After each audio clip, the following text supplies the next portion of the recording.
My pleasure. And it's a pleasure to be here with such an esteemed panel. For one, I think you're going to find quite a bit of alignment between our talks, which is not planned, but maybe not surprising given the Nova mission.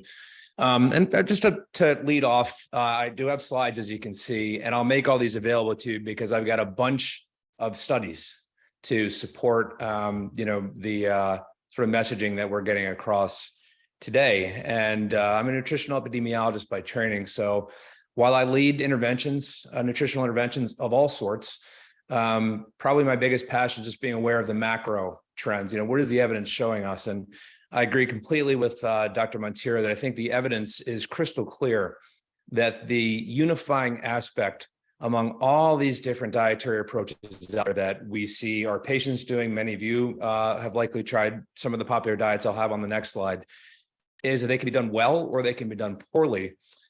And it's that being done poorly generally means ultra-processed foods. I think the evidence is stronger for reducing ultra-processed foods in the diet than anything else by far. Whether we pick the enemy du jour of fat or animal foods or meat or dairy, legumes, you name it. It's the ultra-processed foods, I think, where the evidence is far and away the strongest. And in fact, I think even more importantly, it's the common sort of underlying theme that we have here. So this is, first of all, can everybody see my screen okay? Good, okay. This is a landscape that I think confuses a lot of people. And this is, in my observation at least, what most people are doing out there. Those that have some type of health goal, they're going to find a popular diet, one of these. They may bounce from diet to diet, or they may find one and become an absolute advocate for it, a zealot for it, and become closed-minded and put the blinders on to the others. And this creates some unhealthy eating behaviors in a number of ways. The reality is, and some don't like to hear this if they're advocates for one, is that there's evidence for literally every diet that's on this slide. But if you did every diet that's on this slide, you would do nothing. So in some ways, there's nothing in common, but I'm going to explore today, there actually is something in common with all of them too. And I think what we need to do is evolve away from this, which of these popular diets is best type of mentality. And there's all kinds of rankings and ratings and so on. The reality is that there's not one diet that's right for everybody all the time. All right. There's both intra-individual and inter-individual needs and changes that vary over time. If you look at a lot of the research of this, we've seen clinical trials that pit low fat versus low carb. And, you end up getting researchers who ultimately become advocates, for a certain type of diet and often, again, put the blinders on and aren't recognizing all the other evidence that's out there. And this becomes more and more problems at the extreme. I agree completely with Dr. Holton regarding, some of the issues with the most extreme diets like vegan diets and carnivore diets, for example. These can be done well, but they take a heck of a lot of work. I mean, I think it's pretty clear that human beings are omnivores, right? So I suggest that we get away from this, which is best, this sort of conflicting, divisive, and I think we've all probably experienced this, those of us that have been in diet or interested in diet even, type of mentality, and get more into what unifies, what's a bridge between these diets. That's the Chesapeake Bay Bridge, for those of us in the Baltimore, DC area. And really what that is, surprise, surprise, given the topic at hand, is reducing these ultra-processed foods, all right? And, the image you see on the left, I think that's what a lot of us think of when we think of ultra-processed foods, and undoubtedly, most of those foods, when eaten regularly, are going to be a health problem for us. And this is where, again, I suggest we get away from those ideologies, because if you're doing a carnivore diet with Randy Macho Man Savage and Slim Jims full of nitrates and those types of things, or a vegan diet full of refined, highly profitable junk plant foods, these are not going to be healthy. All right. So if we think about this more in terms of the ultra processed foods and eating real whole foods, we're much better off. Now, it's not always so clear if we look at foods in particular. So if you look at something like oats, for example, you get your steel cut oats that you see on the top there, or you get, things like the instant oats that are just filled with sugar and refined carbohydrates and candies, even like this one here, that are sadly often as Dr. Prescott put forth earlier, marketed towards kids, yogurt being another one. Whole milk, grass-fed yogurt can be a wonderful food. But if you look at the amount of sugar that's in a lot of these, yogurts that, again, often marketed towards kids, this is a real problem for our health. So we got to hear directly from the horse's mouth, so to speak, Dr. Monteiro on how do we, what's a way that we can quantify, the amount of ultra processed foods in people's diets, and that's this Nova system. No relation to the Nova Institute for Health directly, although certainly in terms of goals there would be a very clear relation. But we heard about the 4 different categories earlier, so I won't spend too much time on those. But I do want to get into the evidence. That's what the point of ultimate goal of my talk was. And again, I'll share these slides with anybody who's interested. But if we take it from the very top, we see a lot of studies that look at some type of diet and all-cause mortality. And these studies will make the news when there's a reduction in all-cause mortality. But very rarely, almost never, frankly, is that reduction in risk as profound as it is for ultra-processed foods. This is a 29% risk reduction in this large. These are all systematic reviews and meta-analyses, by the way. So for those that aren't real to research, these are very high-level views. This was a study that had 5 million participants, for example. So these are massive, massive reductions, because a lot of times you'll see it ends up being like a 3% reduction in mortality or increase in mortality with something, which is interesting, but how much does it really mean? In this case, I'd say it's pretty powerful. All right, and again, there's a lot of these studies that are out there. These are all. This is about as updated as it gets. These are all from 2019, 2020, and beyond. This study looked at getting a little more granularity. What are some of the specific conditions that had increased risk with ultra-processed food? So we look at our number 1 and number 2 killers in the United States of cardiovascular disease and various cancers, and then many, many others, including, depression. This is one of the big contributors, I think, to the increases we're seeing in depression and anxiety among young people, but among all of us when we're eating these foods.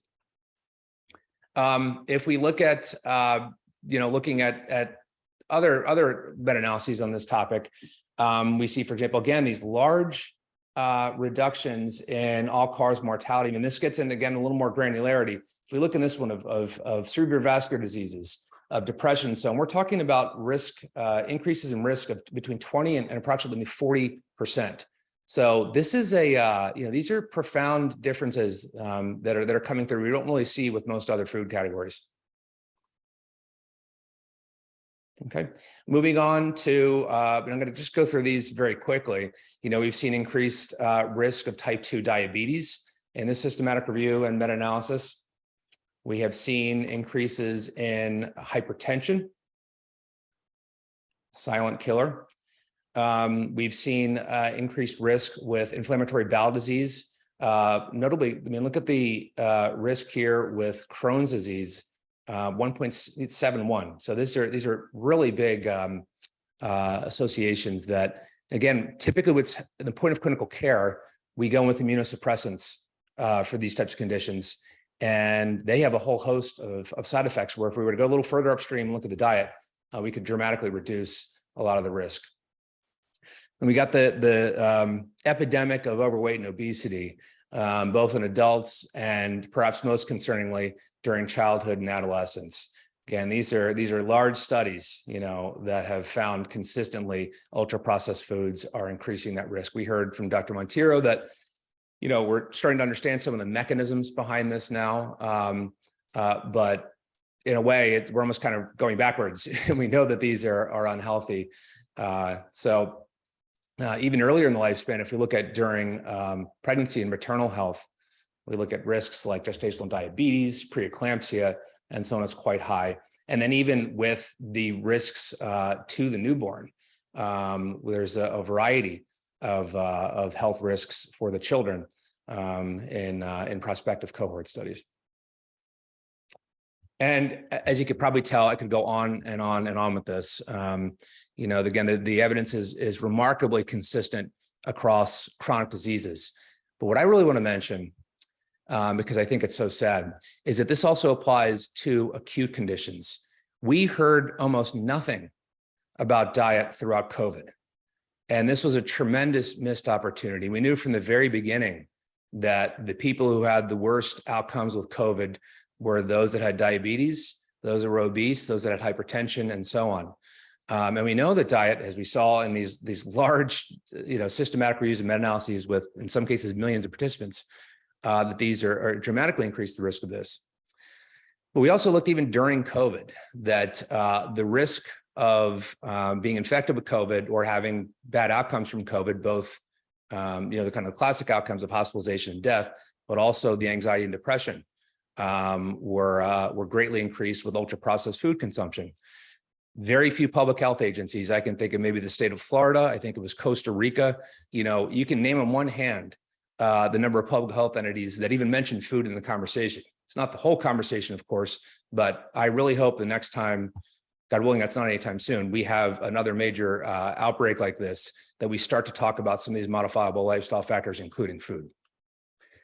Now, with something that has such consistent evidence, you may say, how could anybody disagree with this? And I'm sure this will come up in the conversation today.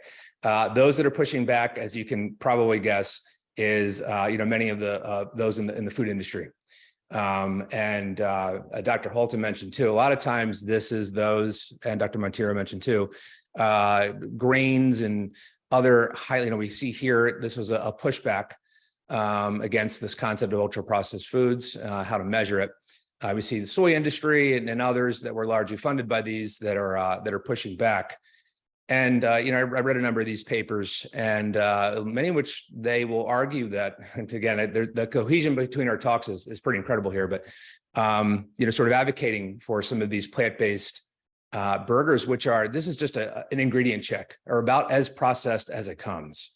All right. And we look at some of the data, and some of the characteristics of these foods too, which people are well-intentioned, they're eating them because they want to be healthy, or they want to reduce cruelty to living beings, or they want to protect the planet, all admirable goals, but these products are not accomplishing any of those goals. They don't have, they don't meet the nutritional labels they have. They're actually quite far off in many instances. The degree of processing can be shown a little bit in this picture here, in just deplorable conditions. All right. And then you have so those are just the effects for those that are eating these foods. But what about the rest of us? The dramatic impact that our environment has on our health is being exacerbated by production of these foods. These are all the steps that it takes to get your nice plant-based burger into the refrigerator at the grocery store. So there's the direct impact, adverse impact health on this, but there's also all the air that we breathe, the water that we drink that is affected by all of this processing. And one thing that I think is really encouraging about this, again, when I view a unifying theme and unifying commonality among diets that are done well of ultra-processed foods, is that it can help us dispel some of the red herrings that we've had that have really led us astray. Things like, again, dietary fat. As we remember back in the 70s and 80s, you need a low-fat diet. Other, animal foods being vilified by many others. These aren't the problems in our diet. It's the ultra-processed foods that underlie all those diets when they're not being done very well. This is an interesting paper here. So I think it's helped create a new paradigm that I think is easier for people to just eat real food. It's that simple. Now, how we can get real foods, how we can overcome subsidies, how we can overcome the powerful lobbying influences of the food industry, that's not so simple. But awareness is a big key. So I'm glad to see so many people, on the presentation today, is because the more of us that are aware of this, the more of us that push back and don't fall for the marketing, the better off we're all going to be. So there's my email address, and feel free to email me, and I'd be happy to send you the slides or answer any questions that you might have.